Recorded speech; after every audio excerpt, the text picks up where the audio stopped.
देव भगवान की जय। प्यारे कृष्ण कन्हैया लाल की जय। श्रीमद् भगवद गीता अध्याय 6 ध्यान योग 26वें श्लोक से। यतो यतो निश्चलति मनश्चञ्चलम् अस्थिरं ततस्ततो नियम्यैतद् आत्मन्येव वशं नयेत्। मन अपनी चंचलता तथा अस्थिरता के कारण जहाँ कहीं भी विचरण करता हो, मनुष्य को चाहिए कि उसे वहाँ से खींचे और अपने वश में लाए। तात्पर्य: मन स्वभाव से चंचल और अस्थिर है, किंतु स्वरूप सिद्ध योगी को मन को वश में लाना होता है। उस पर मन का अधिकार नहीं होना चाहिए। जो मन को तथा इंद्रियों को भी वश में रखता है वह गोस्वामी या स्वामी कहलाता है, और जो मन के वशीभूत होता है वह गोदास अर्थात इंद्रियों का सेवक कहलाता है। गोस्वामी इंद्रिय सुख के मानक से विज्ञ होता है। दिव्य इंद्रिय सुख वह है जिसमें इंद्रियां ऋषिकेश अर्थात इंद्रियों के स्वामी भगवान श्री कृष्ण की सेवा में लगी रहती हैं। शुद्ध इंद्रियों के द्वारा श्री कृष्ण की सेवा ही श्री कृष्ण चेतना या कृष्ण भावनामृत कहलाती है। इंद्रियों को पूर्ण वश में लाने की यही विधि है। इससे भी बढ़कर बात यह है कि यह योगाभ्यास की परम सिद्धि भी है। प्रशांत मन संह्येनं योगिनं सुखमुत्तमम् उपैति शांत रजसम ब्रह्मभूतम कल्मषम।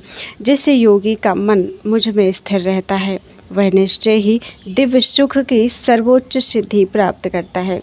वह रजोगुण से परे हो जाता है। वह परमात्मा के साथ अपनी गुणात्मक एकता को समझता है और इस प्रकार अपने समस्त विगत कर्मों के फल से निवृत्त हो जाता है।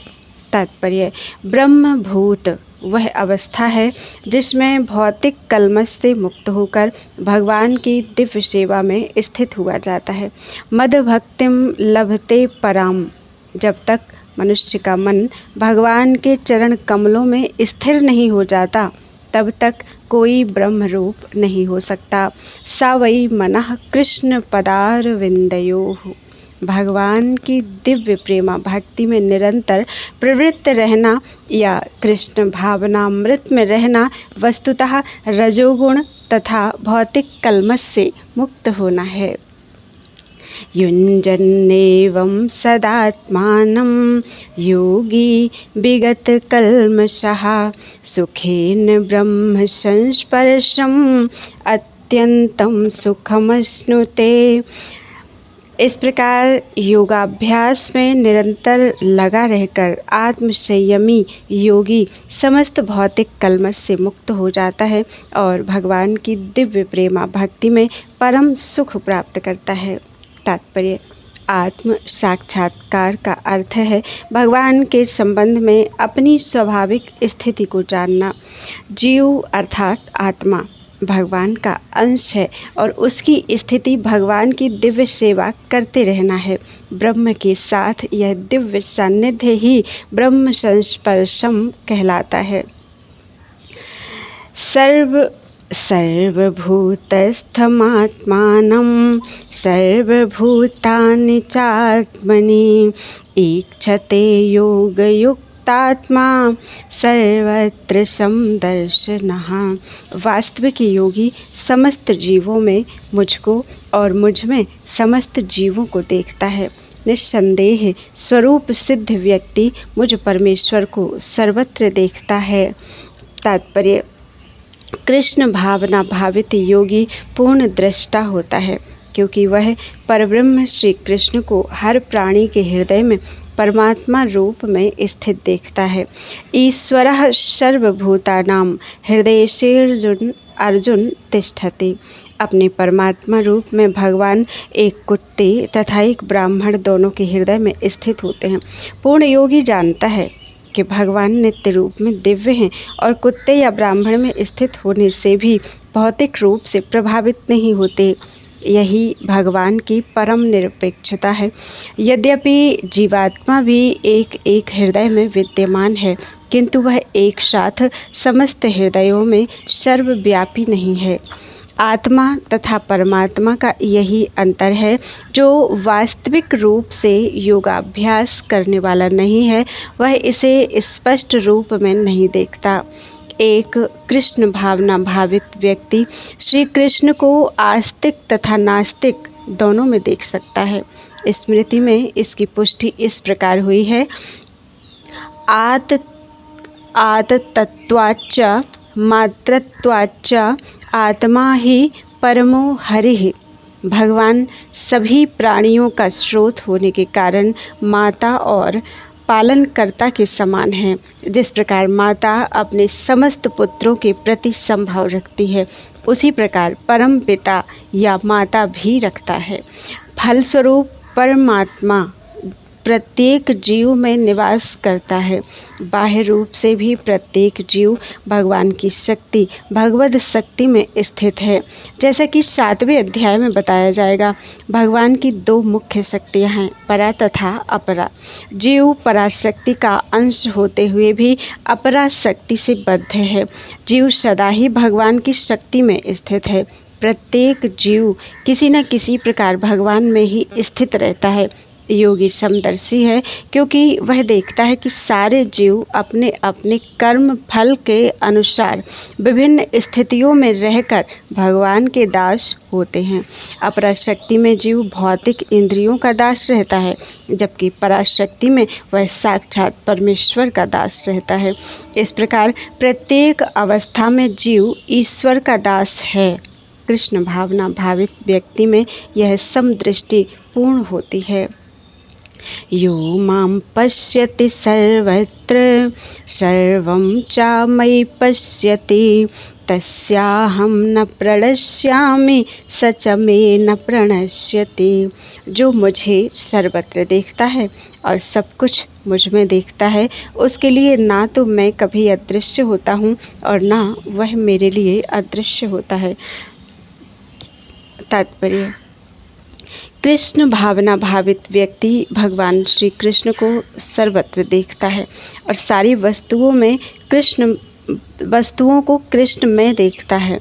ऐसा व्यक्ति भले ही प्रकृति की पृथक पृथक अभिव्यक्तियों को देखता प्रतीत हो, किंतु वह प्रत्येक दशा में इस कृष्ण भावनामृत से अवगत रहता है कि प्रत्येक वस्तु श्री कृष्ण की ही शक्ति की अभिव्यक्ति है।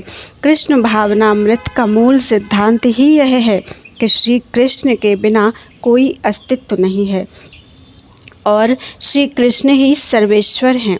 कृष्ण भावनामृत कृष्ण प्रेम का विकास है, ऐसी स्थिति जो भौतिक मोक्ष से भी परे है। आत्म साक्षात्कार के ऊपर कृष्ण भावनामृत की इस अवस्था में भक्त श्री कृष्ण से इस अर्थ में एक रूप हो जाता है कि उसके लिए कृष्ण ही सब कुछ हो जाते हैं और भक्त प्रेममय कृष्ण से पूरित हो उठता है।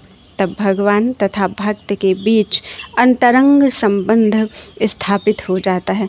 उस अवस्था में जीव को विनष्ट नहीं किया जा सकता और ना भगवान भक्त की दृष्टि से ओझल होते हैं। कृष्ण में तादात्म्य होना आध्यात्मिक लय अर्थात आत्म विनाश है। भक्त कभी भी ऐसी विपदा नहीं उठाता। ब्रह्म संहिता में कहा गया है, प्रेमाञ्जनच्छुरित भक्ति विलोचनेन सन्तः सदैव हृदयेषु विलोकयन्ति यं श्याम सुन्दरम् अचिन्त्य गुणस्वरूपं गोविन्दम् आदिपुरुषं तमहम भजामि। मैं आदि भगवान गोविंद की पूजा करता हूँ, जिनका दर्शन भक्तगण प्रेम रूपी अंजन लगे नेत्रों से करते हैं। वे भक्त के हृदय में स्थित श्याम सुंदर रूप में देखे जाते हैं। इस अवस्था में ना तो भगवान श्री कृष्ण अपने भक्त की दृष्टि से ओझल होते हैं और ना भक्त ही उनकी दृष्टि से ओझल हो पाते हैं। यही बात योगी के लिए भी सत्य है, क्योंकि वह अपने हृदय के भीतर परमात्मा रूप में भगवान का दर्शन करता रहता है। ऐसा योगी शुद्ध भक्त बन जाता है और अपने अंदर भगवान को देखे बिना एक क्षण भी नहीं रह सकता। सर्वभूतस्थितं यो मां भजत्येकत्वम् अस्थितः सर्वथा वर्तमानोऽपि स योगी मयि वर्तते। जो योगी मुझे तथा परमात्मा को अभिन्न जानते हुए परमात्मा की भक्ति पूर्वक सेवा करता है, वह हर प्रकार से मुझ में सदैव स्थित रहता है। तात्पर्य, जो योगी परमात्मा का ध्यान करता है वह अपने अंतःकरण में चतुर्भुज विष्णु जी का दर्शन कृष्ण के पूर्ण रूप में शंख, चक्र, गदा तथा कमल पुष्प धारण किए करता है। योगी को यह जानना चाहिए कि श्री विष्णु जी श्री कृष्ण से भिन्न नहीं हैं। परमात्मा रूप में कृष्ण जन जन के हृदय में स्थित हैं। यही नहीं, असंख्य जीवों के हृदयों में स्थित असंख्य परमात्माओं में कोई अंतर नहीं है। ना ही कृष्ण की दिव्य प्रेमा भक्ति में निरंतर व्यस्त व्यक्ति तथा परमात्मा के ध्यान में निरत एक पूर्ण योगी के बीच कोई अंतर है। कृष्ण भावनामृत में योगी सदैव कृष्ण में ही स्थित रहता है, भले ही भौतिक जगत में वह विभिन्न कार्यों में व्यस्त क्यों न हो। इसकी पुष्टि श्रील रूप गोस्वामी कृत भक्ति रसामृत सिंधु में हुई है। निखिलाश्वप्यवस्थासु जीवन मुक्तः स उच्यते। कृष्ण भावनामृत में रत रहने वाला भगवत भक्त स्वतः मुक्त हो जाता है। नारद पंचरात्र में इसकी पुष्टि इस प्रकार हुई है। दिक्कालाद्यनवच्छिन्ने कृष्णे चेतो विधाय च तन्मयो भवति क्षिप्रं जीवो ब्रह्मणि योजयेत। देश काल से अतीत तथा सर्वव्यापी श्री कृष्ण के दिव्य रूप में ध्यान एकाग्र करने से मनुष्य कृष्ण के चिंतन में तन्मय हो जाता है और तब उनके दिव्य सान्निध्य की सुखी अवस्था को प्राप्त होता है। योगाभ्यास में समाधि की सर्वोच्च अवस्था कृष्ण भावनामृत है। केवल इस ज्ञान से कि कृष्ण प्रत्येक जन के हृदय में परमात्मा रूप में उपस्थित हैं, योगी निर्दोष हो जाता है। वेदों से गोपाल तापनी उपनिषद में भगवान की इस अचिंत्य शक्ति की पुष्टि इस प्रकार होती है। एकोपि सन बहुधा यो बभाति। यद्यपि भगवान एक हैं, किंतु वह जितने सारे हृदय हैं उनमें उपस्थित रहता है। इसी प्रकार स्मृति शास्त्र का कथन है, एक एव परो विष्णुः सर्वव्यापी न संशयः ऐश्वर्यादरूपमेकं च सूर्यवत् बहुधेयते। विष्णु एक हैं, फिर भी वे सर्वव्यापी हैं। एक रूप होते हुए भी वे अपने अचिंत्य शक्ति से सर्वत्र उपस्थित रहते हैं। जिस प्रकार सूर्य एक ही समय अनेक स्थानों में दिखता है। आत्मौपम्येन सर्वत्र समं पश्यति योऽर्जुन सुखं वा यदि वा दुःखं स योगी परमो मतः। हे अर्जुन, वह पूर्ण योगी है जो अपनी तुलना से समस्त प्राणियों की उनके सुखों तथा दुखों में वास्तविक समानता का दर्शन करता है। तात्पर्य, कृष्ण भावना भावित व्यक्ति पूर्ण योगी होता है। वह अपने व्यक्तिगत अनुभव से प्रत्येक प्राणी के सुख तथा दुख से अवगत होता है। जीव के दुख का कारण ईश्वर से अपने संबंध का विस्मरण होना है। सुख का कारण श्री कृष्ण को मनुष्यों के समस्त कार्यों का परम भोक्ता, समस्त भूमि तथा लोकों का स्वामी एवं समस्त जीवों का परम हितैषी मित्र समझना है। पूर्ण योगी यह जानता है कि भौतिक प्रकृति के गुणों से प्रभावित बद्ध जीव श्री कृष्ण से अपने संबंध को भूल जाने के कारण 3 प्रकार के भौतिक तापों अर्थात दुखों को भोगता है। और चूंकि कृष्ण भावना भावित व्यक्ति सुखी होता है, इसलिए वह कृष्ण ज्ञान को सर्वत्र वितरित कर देना चाहता है। चूँकि पूर्ण योगी कृष्ण भावना भावित बनने के महत्व को घोषित करता चलता है, अतः वह विश्व का सर्वश्रेष्ठ उपकारी एवं भगवान का प्रियतम सेवक है। न च तस्मान् मनुष्येषु कश्चिन् मे प्रियकृततमः। भगवत गीता। दूसरे शब्दों में भगवत भक्त सदैव जीवों के कल्याण को देखता है और इस तरह वह प्रत्येक प्राणी का सखा होता है। वह सर्वश्रेष्ठ योगी है क्योंकि वह स्वांतः सुखाय सिद्धि नहीं चाहता अपितु अन्यों के लिए भी चाहता है। वह अपने मित्र जीवों से द्वेष नहीं करता।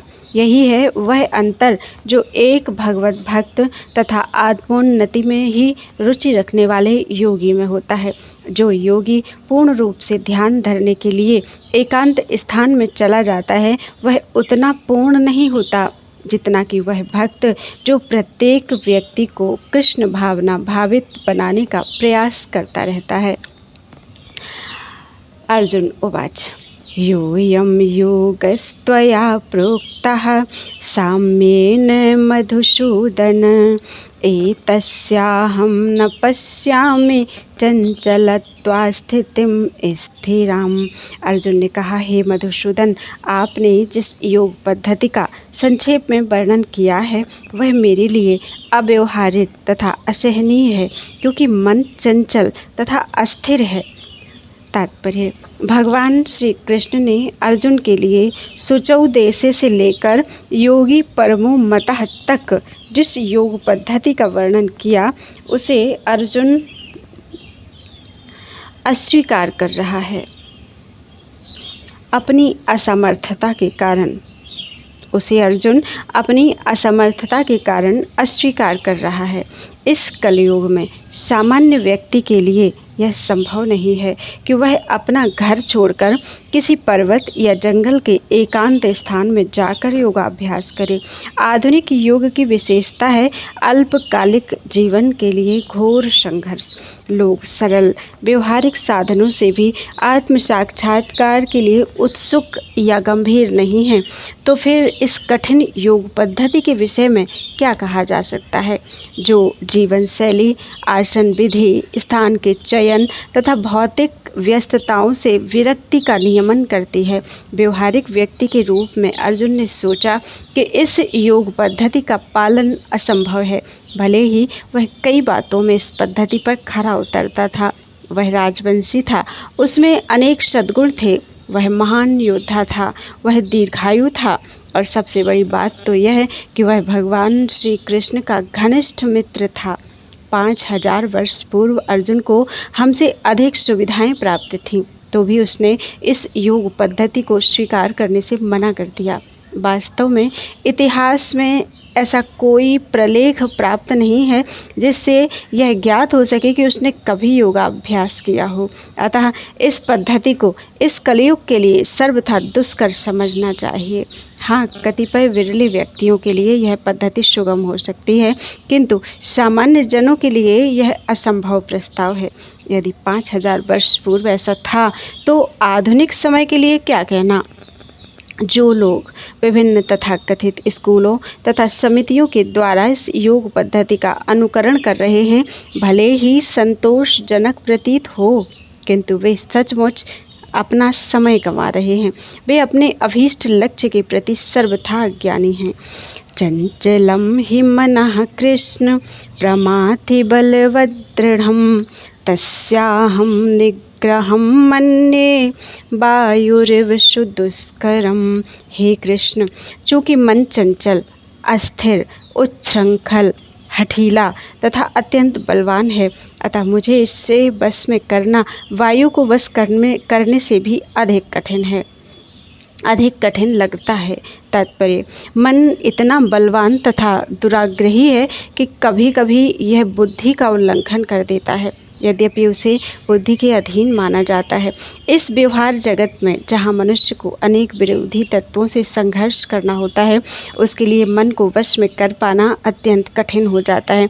कृत्रिम रूप में मनुष्य अपने मित्र तथा शत्रु दोनों के प्रति मानसिक संतुलन स्थापित कर सकता है, किंतु अंतिम रूप में कोई भी संसारी पुरुष ऐसा नहीं कर पाता, क्योंकि ऐसा कर पाना वेगवान वायु को बस में करने से भी कठिन है।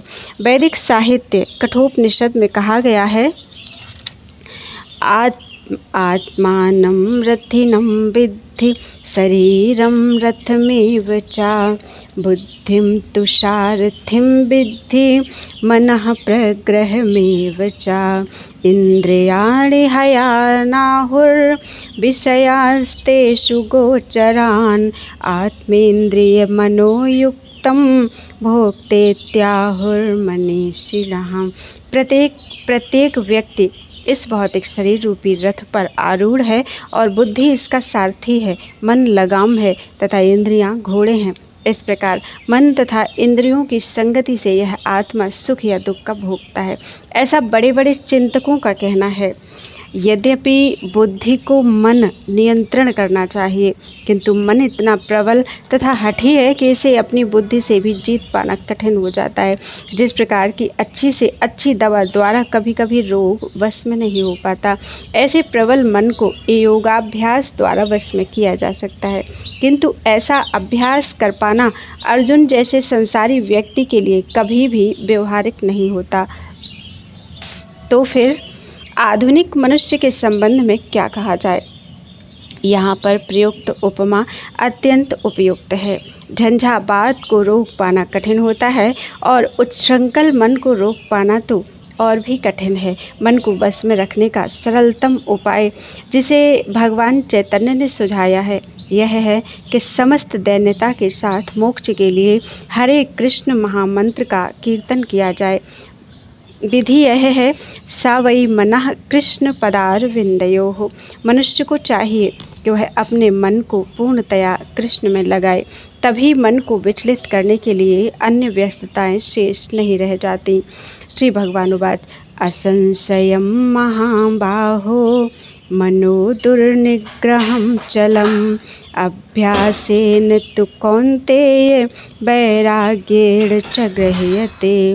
भगवान श्री कृष्ण ने कहा, हे महाबाहु कुंती पुत्र, निस्संदेह चंचल मन को वश में करना अत्यंत कठिन है, किंतु उपयुक्त अभ्यास द्वारा तथा विरक्ति द्वारा ऐसा संभव है। अर्जुन द्वारा व्यक्त इस हठीले मन को वश में करने की कठिनाई को भगवान स्वीकार करते हैं, किंतु साथ ही वे सुझाते हैं कि अभ्यास तथा वैराग्य द्वारा यह संभव है। यह अभ्यास क्या है?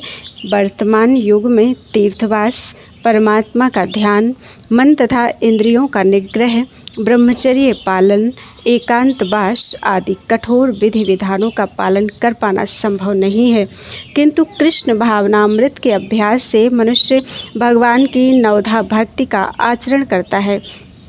ऐसी भक्ति का प्रथम अंग है श्री कृष्ण के विषय में श्रवण करना। मन को समस्त प्रकार की दुश्चिंताओं से शुद्ध करने के लिए यह परम शक्तिशाली एवं दिव्य विधि है। कृष्ण के विषय में जितना ही अधिक श्रवण किया जाता है, उतना ही मनुष्य उन वस्तुओं के प्रति अनासक्त होता है जो मन को कृष्ण से दूर ले जाने वाली हैं। मन को उन सारे कार्यों से विरक्त कर लेने पर, जिनसे कृष्ण का कोई संबंध नहीं है, मनुष्य सुगमता पूर्वक वैराग्य सीख सकता है। वैराग्य का अर्थ है पदार्थ से विरक्ति और मन का आत्मा में प्रवृत्त होना। निर्विशेष आध्यात्मिक विरक्ति कृष्ण के कार्यकलापों में मन को लगाने की अपेक्षा अधिक कठिन है। यह व्यवहारिक है, क्योंकि श्री कृष्ण के विषय में श्रवण करने से मनुष्य स्वतः परमात्मा के प्रति आसक्त हो जाता है। यह आसक्ति परेशानुभूति या आध्यात्मिक तुष्टि कहलाती है। यह वैसे ही है जिस तरह भोजन के प्रत्येक कौर से भूखे को तुष्टि प्राप्त होती है। भूख लगने पर मनुष्य जितना अधिक खाता जाता है, उतनी ही अधिक तुष्टि और शक्ति उसे मिलती जाती है। इसी प्रकार भक्ति संपन्न करने से दिव्य तुष्टि की अनुभूति होती है, क्योंकि मन भौतिक वस्तुओं से विरक्त हो जाता है। और कुछ वैसा ही है जैसे कुशल उपचार तथा सुपथ्य द्वारा रोग का इलाज। अतः भगवान श्री कृष्ण के कार्यकलापों का श्रवण उन्मत्त मन का कुशल उपचार है और श्री कृष्ण को अर्पित भोजन ग्रहण करना रोगी के लिए उपयुक्त पथ्य है। यह उपचार ही कृष्ण भावनामृत की विधि है।